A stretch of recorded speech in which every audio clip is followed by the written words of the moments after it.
Assalamualaikum warahmatullahi wabarakatuh. Alhamdulillah nahmaduhu wa nasta'inuhu wa nastaghfiruh wa na'udzu billahi min syururi anfusina wa min sayyiati a'malina. May yahdihillahu fala mudilla lahu wa may yudlilhu fala hadiyalah.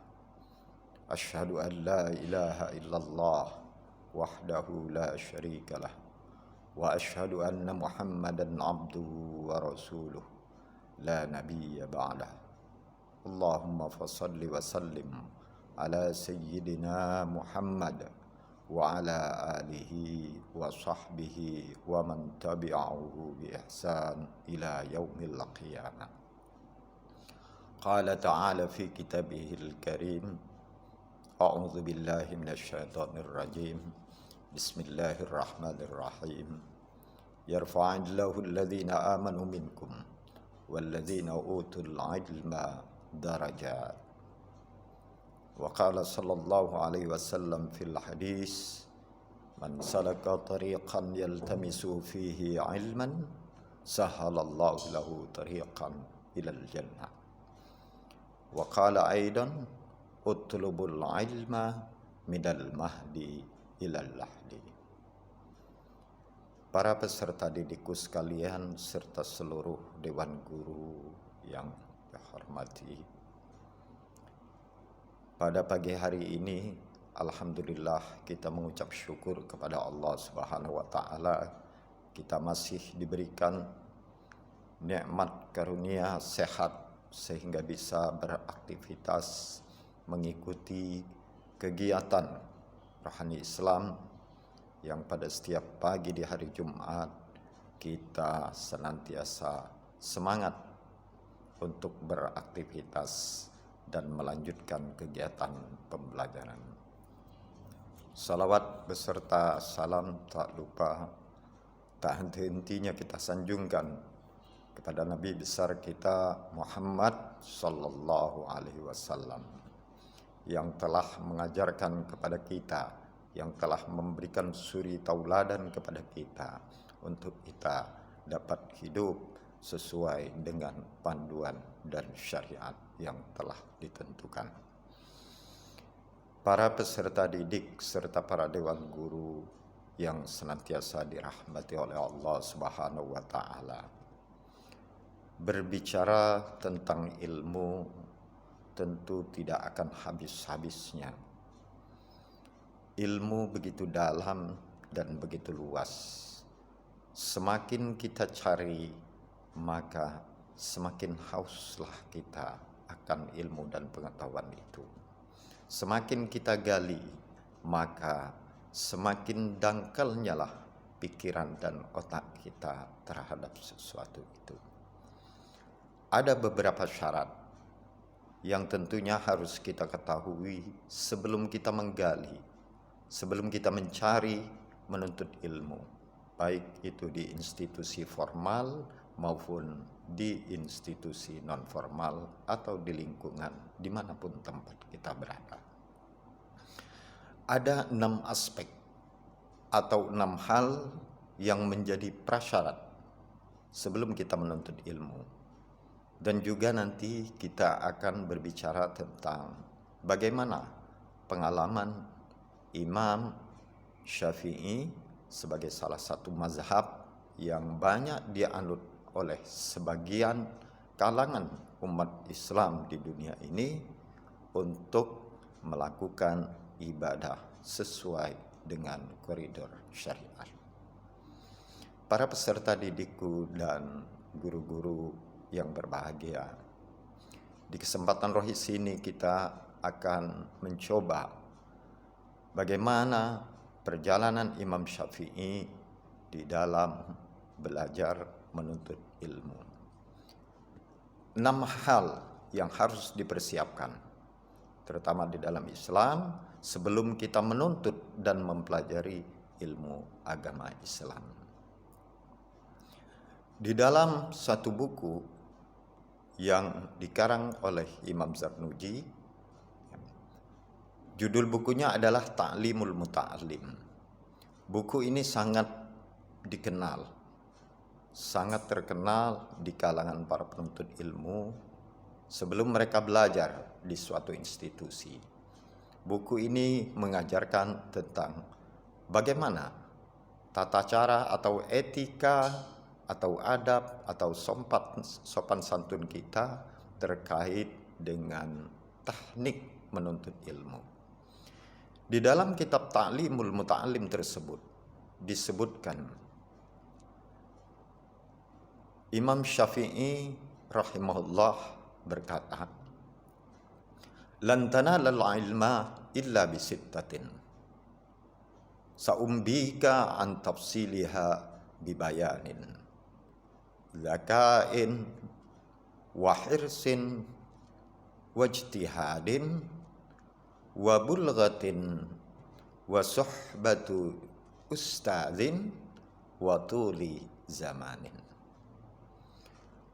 Suatu saat, suatu ketika Imam Syafi'i rahimahullah berkata, "Wahai saudaraku, engkau tidak akan mendapatkan suatu ilmu terkecuali dengan 6 perkara." Ada 6 perkara yang dipersyaratkan oleh Imam Syafi'i untuk sebelum kita memasuki dunia menuntut ilmu. Dan di dalam kitab Ta'limul Muta'allim ini dijelaskan satu persatu. Yang pertama yang menjadi persyaratan adalah zakat. Zakat berkaitan dengan pikiran, akal pikiran, kecerdasan seseorang. Jadi, prasyarat utama seorang yang akan menuntut ilmu, maka dia dituntut harus memakai kecerdasan. Sehingga dengan memakai kecerdasan akal, kecerdasan otak, maka seseorang itu akan dengan mudah nantinya bagaimana dia mendapatkan ilmu.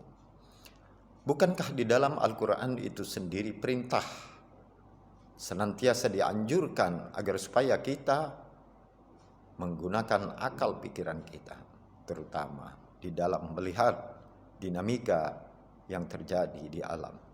Bagaimana kita melihat proses pencipta alam. Semuanya itu kita dianjurkan agar supaya kita menggunakan logika, akal pikiran atau kecerdasan kita. Kita tahu wahyu yang pertama turun, yang pertama kali itu di surah Al-Alaq ayat 1 sampai 5. Ayat 1 di situ berbunyi Iqra. Kalau kita melihat makna yang terkandung di dalam kata-kata Iqra, bacalah. Tentunya bukan hanya sekedar membaca, tapi membaca di situ kita tentunya harus memahami makna yang tersirat. Artinya, gunakanlah akalmu untuk melihat bagaimana Allah Subhanahu wa Ta'ala telah menciptakan segala makhluknya yang ada di dunia ini. Jadi bukan hanya sekedar baca, kalau kita hanya melihat atau menerjemahkan kata-kata Iqra sebagai baca, belum tentu kita dapat mencerna dengan menggunakan akal sehat dan seluruh tenaga pikiran kita. Tapi kalau kita memaknai kata-kata baca di situ, artinya kita melihat, membaca dengan akal pikiran, menggunakan akal sehat kita, niscaya kita akan memahami makna yang terkandung di dalam ayat yang pertama tersebut.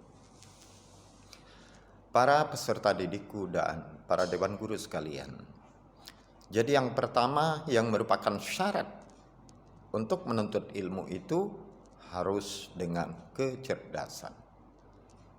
Kemudian yang kedua, syarat yang kedua di situ disebutkan oleh Imam Syafi'i wahirsin. Jadi kalau pertama zakat, kecerdasan, yang kedua adalah hirsun. Apa itu hirsun? Hirsun adalah rasa rakus, rasa tamak, rasa ingin tahu yang kuat terhadap sesuatu hal yang belum diketahui. Jadi senantiasa haus terhadap ilmu, itulah yang dikatakan hirsun. Sehingga seseorang selalu akan berupaya supaya ingin tahu bagaimana itu terjadi, bagaimana prosesnya terjadi. Jika dia belum mengetahui segala sesuatu, maka dia senantiasa berupaya menyelidik, menelaah, mempelajari, mengobservasi, meneliti dan lain sebagainya, sehingga pengetahuan itu akan dia dapat. Itulah yang dimaksud dengan hirsun. Jadi rakus, tamak, rakus terhadap ilmu, rakus terhadap keingintahuan. Ada rasa penasaran, ada rasa keingintahuan yang kuat di dalam hatinya. Maka ini menjadi prasyarat kita dalam bagaimana kita menuntut ilmu. Nah, itu penjelasan yang kedua yang menjadi syarat supaya kita dapat mendapatkan ilmu pengetahuan. Kemudian, salah satu syarat yang ketiga yang dikatakan di dalam buku Ta'limul Muta'allim tersebut, ijtihad.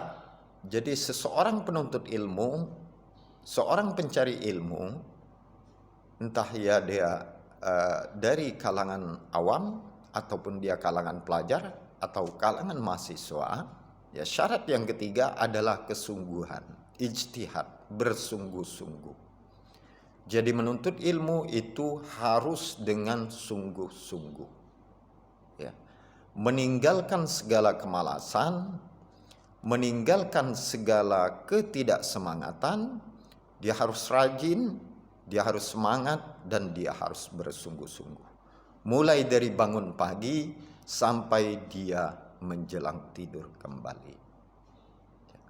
Jadi semangat yang menggelora itulah semangat yang betul-betul menjadikan dia akan mudah mendapatkan ilmu dengan cara apapun. Jadi rasa kesungguhan yang dalam itu akan membuat seseorang mudah dalam menuntut ilmu pengetahuan. Tidak bermalas-malasan. Jadi di dalam satu pepatah dikatakan ijhad wala taksal. Jadi bersungguh-sungguhlah, jangan bermalas-malasan. Maka saya anjurkan kepada semua peserta didik dan kita semua agar supaya betul-betul menanamkan kesungguhan dalam menuntut ilmu. Tidak bermain-main, tidak berleha-leha, manfaatkan waktu sebaik mungkin. Insya Allah mudah-mudahan kita akan mendapatkan ilmu pengetahuan tersebut.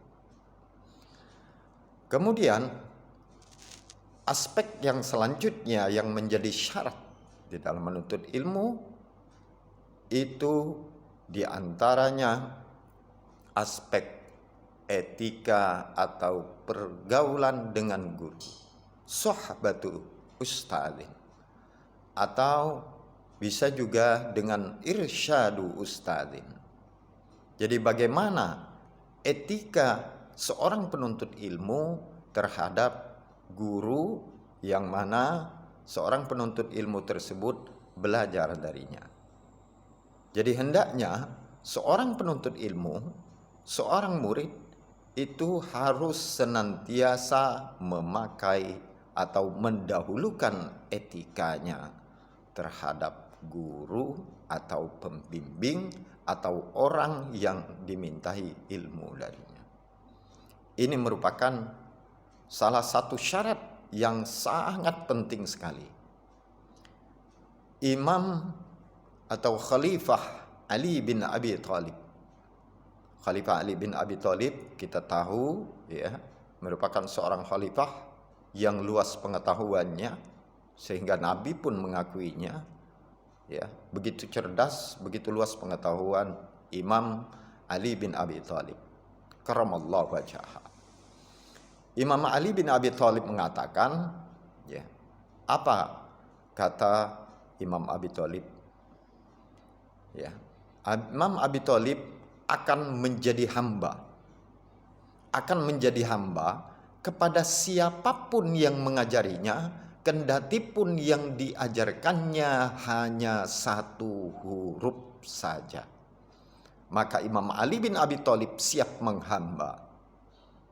Ini betapa tawaduknya seorang Ali bin Abi Thalib sebagai khalifah Amirul Mukminin di zaman sahabat. Ya. Beliau berani, artinya menjadi hamba bagi orang yang memberikannya satu ilmu, walaupun satu ilmu tersebut hanya satu huruf yang diberikan kepadanya. Inilah betapa pengabdian Imam Ali bin Abi Thalib itu sangat luar biasa terhadap orang yang berjasa mengajarkan ilmu. Jadi kepada para peserta didikku sekalian, anak-anakku sekalian, ya, mumpung diberikan kesempatan, kesehatan, mumpung masih ada guru yang mengajar, banyak guru yang bisa belajar, maka peganglah etika ini. Insya Allah mudah-mudahan kita akan dimudahkan di dalam menuntut ilmu. Kemudian syarat yang lainnya untuk menuntut ilmu itu tentunya harus ada bekal. Wa bulghah. Di dalam kitab Ta'limul Muta'allim itu disebutkan bulghah. Bulghah itu merupakan bekal. Ya. Jadi kita harus berbekal di dalam menuntut ilmu. Ya. Bekal itu bukan hanya saja modal ataupun materi, tetapi di situ juga bekal meliputi mental. Jadi aspek mental, kita berbekal mental yang kuat menuntut ilmu. Ya, tidak kenal lelah, kemudian tidak kenal putus asa, selalu menanamkan jiwa optimis. Itu semua bekal-bekal yang harus dipersiapkan di dalam menuntut ilmu. Karena menuntut ilmu itu sangat luas. Kalau kita tanpa bekal yang kuat, tanpa bekal yang cukup, kita akan kehabisan bekal di jalan. Ilmu Allah maha luas. Di dalam surah Al-Kahfi Allah berfirman, A'udzubillahi minasyaitonirrajim. Qul law kana al-bahru midadan li kalimati rabbi lanafidal bahru qabla an tanfada kalimatu rabbi walau ji'na bimitslihi madada.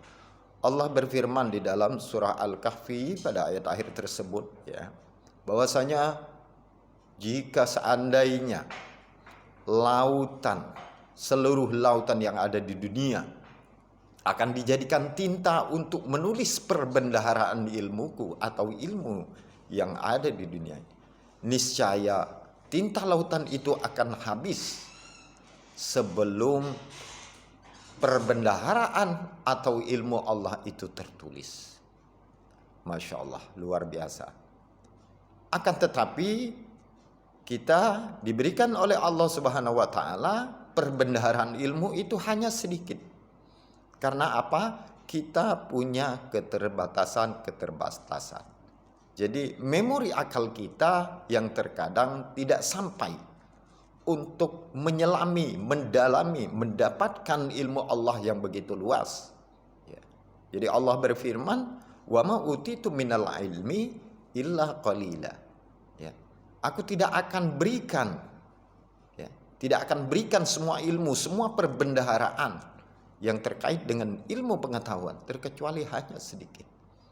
Maka dari itu, ya, seorang penuntut ilmu tentunya kalau dia sudah memiliki ilmu pengetahuan, ya, maka dia harus memakai etika adab. Apa etika adabnya? Etika adabnya dia harus tawaddu. Dia harus rendah diri. Dia laksana sebuah tanaman padi. Semakin berisi, maka semakin merunduk. Ya, tidak seperti pohon ilalang.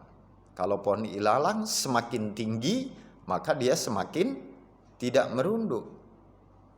Itu pohon ilalang. Ya, jadilah seperti pohon padi.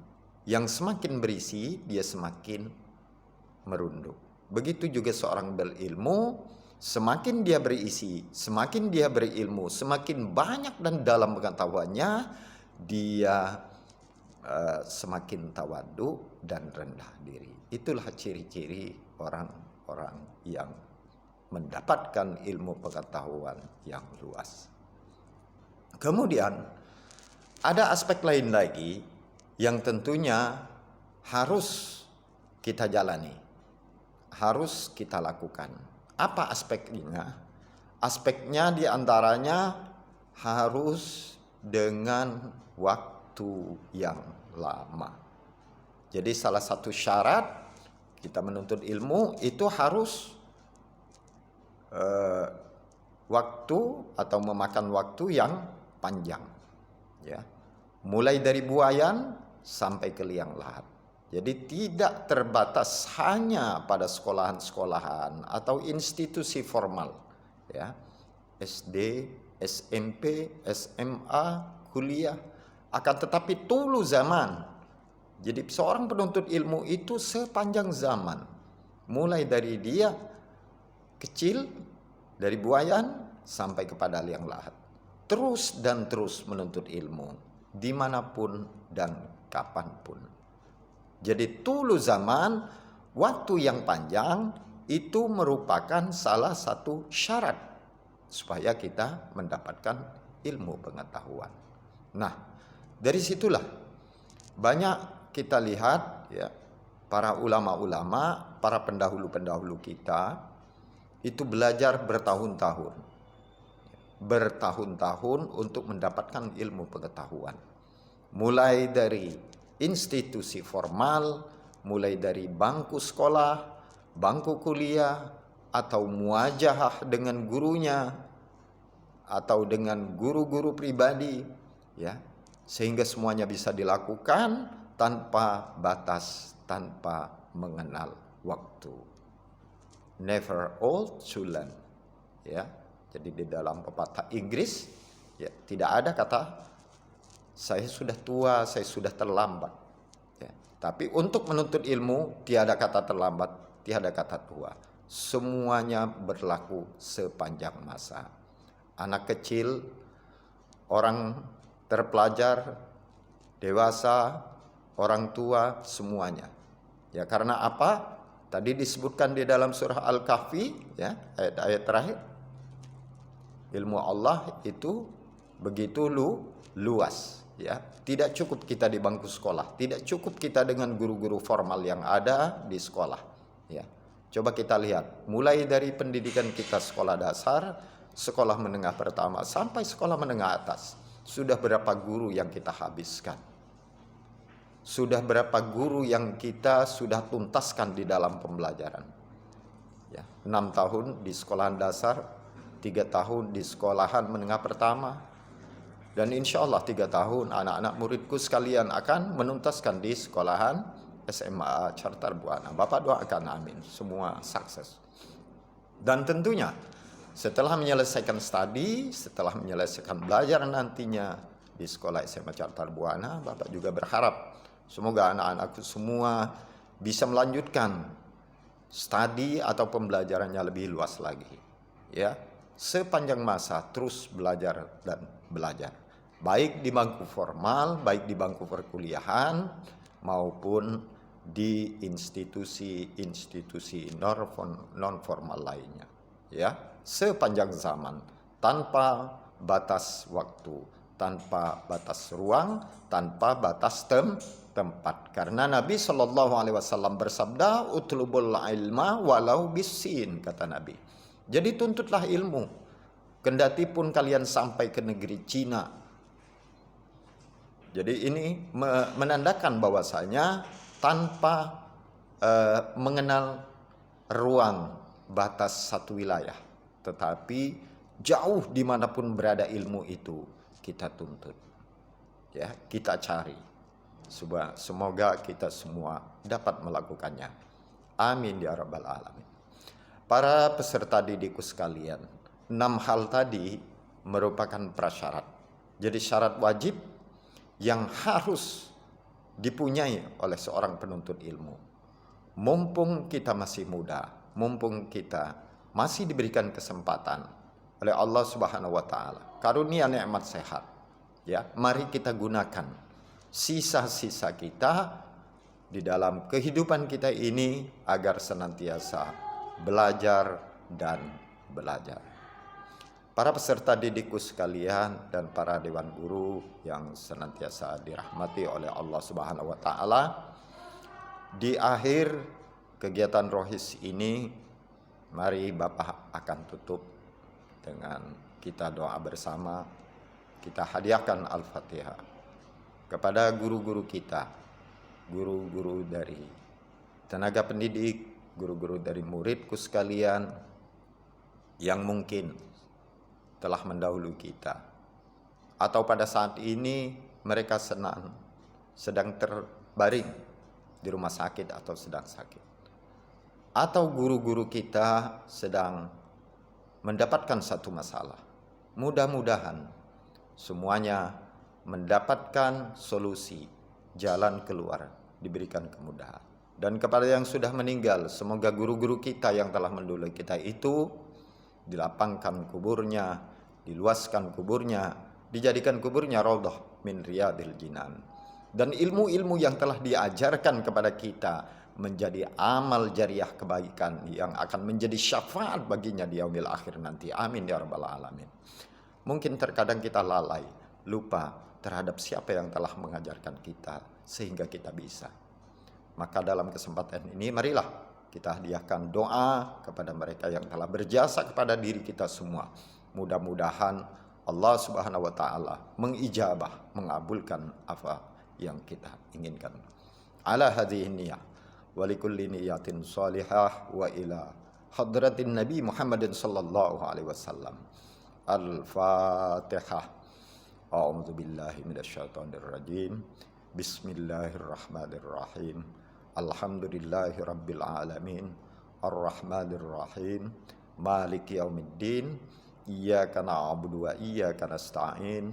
Ihdinas siratal mustaqim. Siratal ladzina an'amta 'alaihim ghairil maghdubi 'alaihim waladdallin. Amin. Amin amin ya rabbal alamin. Allahumma bihaqqil Fatihah wa bisirril Fatihah wa bijahil Fatihah wa bisyafaatil Fatihah ya farijal ham ya kashifal gham ya man li'abdihi yaghfir wa yarham. Allahumma aqsim lana min khasyatik ma tahulu bainana wa baina ma'asik wa min ta'atika ma tuballighuna bihi jannatak wa minal yaqin ma tahunu alaina masaibud dunya. Allahumma amti'na bi asma'ina wa absarina wa quwwatina ma ahyaitana waj'alhu al-warisa minna waj'al sa'rana ala man zalamana wansurna ala man adana wa la taj'al musibatana fi dinina wa la taj'alid dunya akbar hammina wa la mablagha ilmina wa la tusallit alaina man la yakhafuka wa la yarhamuna. Allahumma ja'al jam'ana jam'an marhuma wa tafarruqana min ba'dihi tafarruqan ma'suma. Allahumma ya Allah wasi'ata kulla syai'ir rahmatan wa ilma faghfir lil ladzina tabu wattaba'u sabilaka waqihim ma'adzabal jahim. Rabbana wasi'ata kulla syai'ir rahmatan wa ilma faghfir lil ladzina tabu wattaba'u sabilak waqihim adzabal jahim. Rabbana atina fid dunya hasanah wa fil akhirati hasanah wa qina adzaban nar. Wa sallallahu ala sayyidina Muhammad wa ala alihi wa sahbihi ajma'in bi fadli subhana rabbika rabbil izzati amma yasifun wa salamun alal mursalin walhamdulillahi rabbil alamin. Mudah-mudahan kegiatan rohis kita pada hari ini ada manfaatnya. Bapak ucapkan terima kasih yang telah bergabung di dalam kegiatan rohis ini. Mudah-mudahan kita semua senantiasa sehat dan dalam lindungan Allah Subhanahu wa taala. Mari kita tutup dengan doa kafaratul majlis. Bismillahirrahmanirrahim. Subhanakallahumma wa bihamdik asyhadu an la ilaha illa anta astaghfiruka wa atubu ilaik. Hadanallah wa iyyakum ajmain. Assalamualaikum warahmatullahi wabarakatuh.